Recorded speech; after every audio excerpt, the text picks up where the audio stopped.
Hello and welcome to Written Words, and this is the first video in another new series which will last about a month or so, and I'm going to look at some GCSE English literature texts.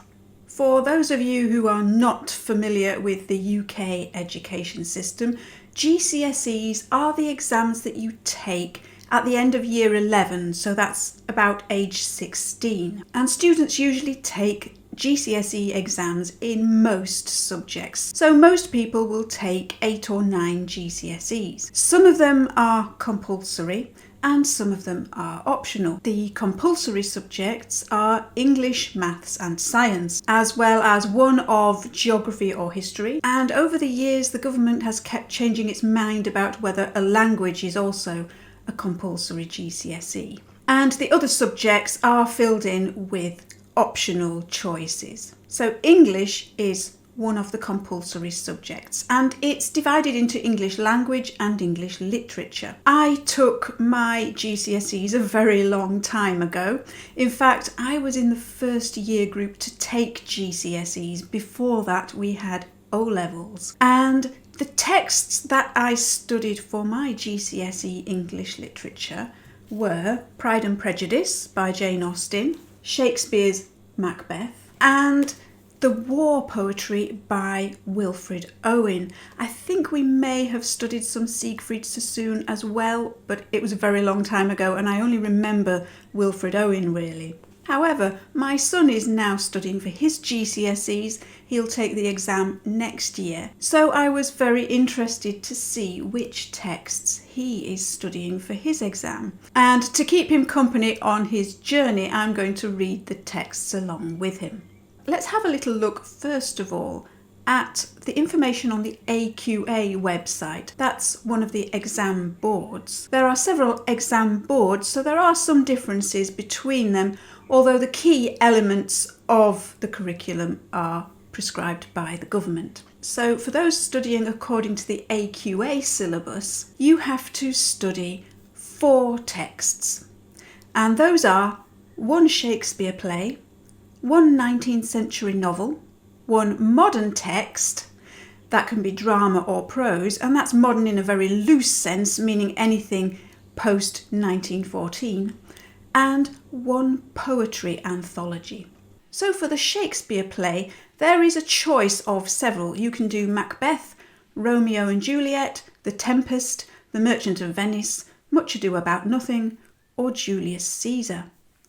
Then for the 19th century novel, there is a choice of The Strange Case of Dr. Jekyll and Mr. Hyde, A Christmas Carol, Great Expectations, Jane Eyre, Frankenstein, Pride and Prejudice, and The Sign of 4. For the modern texts, there is quite a selection to choose from. There is a list of drama and a list of prose, and you just need to choose one from that selection. And finally, the poetry anthology, which is compiled by the exam board themselves. There is one on the theme of love and relationships, one on power and conflict, and one on worlds and lives.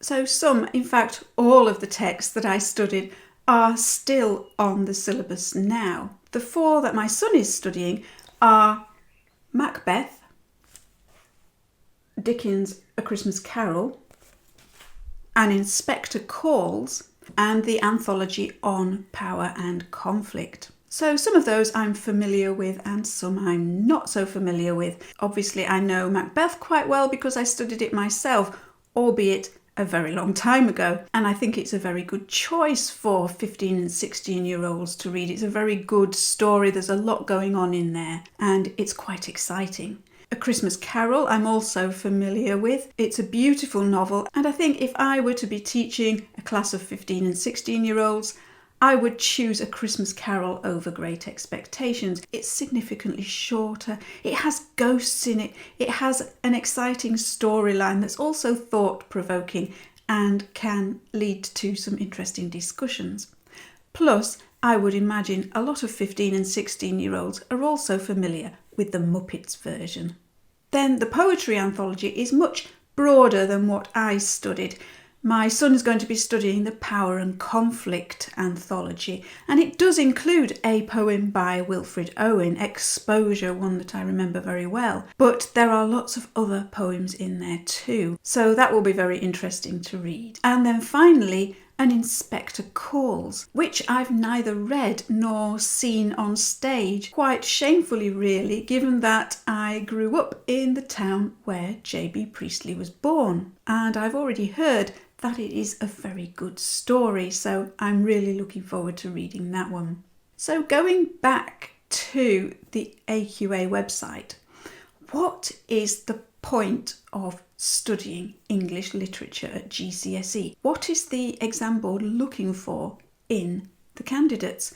What are they hoping that you will learn from studying these texts? The assessment objectives which govern how the exam papers are marked are as follows. You have to read, understand and respond to texts. So students should be able to maintain a critical style and develop an informed personal response, and use textual references, including quotations, to support and illustrate interpretations. You need to analyse the language, form and structure used by a writer to create meanings and effects using relevant subject terminology where appropriate. You need to show understanding of the relationships between texts and the context in which they were written. And you need to use a range of vocabulary and sentence structures for clarity, purpose and effect, with accurate spelling and punctuation. So although this is an English literature exam and it's about particular texts, the skills that you're being tested on are actually transferable skills. They're things that you can use in other areas of life. They're wanting you to develop critical thinking, to not just learn answers by rote, but to think for yourself about what you're reading and to develop your own personal response. And in doing so, they want you to use evidence to support your arguments. They want you to read and respond, but they want you to understand where your response has come from, which is something that's useful in all kinds of areas of life, to be able to interpret things for yourself and to understand how you've arrived at that interpretation. And in analysing the language and its meaning, you develop an understanding of what you're reading, which can be applied to anything that you might read in life. Showing understanding of the relationships between texts and their contexts and when they were written helps to develop empathy. You may not agree with the way things were done at the time that the text was written, but you develop the ability to understand why people may have thought that way at that time. Then the ability to use vocabulary and sentence structures effectively is useful for anything that you may have to write in life, whether that's a novel or a job application. The ability to write clearly and effectively is a useful skill. So that's just a basic overview of the text that I'm going to be looking at. So over the next few weeks, I will make one video on each of those 4 texts, on Macbeth, A Christmas Carol, the Poetry Anthology, and An Inspector Calls. And we'll have a little look at the overview of the text and perhaps have a little look at some sample exam questions. So whether you're just an interested reader or someone in year 10 or 11 who is actually having to study these texts, or perhaps, like me, a parent who is supporting someone studying these texts, do join me in the next few videos and explore these texts a little bit more deeply. Thank you very much for watching.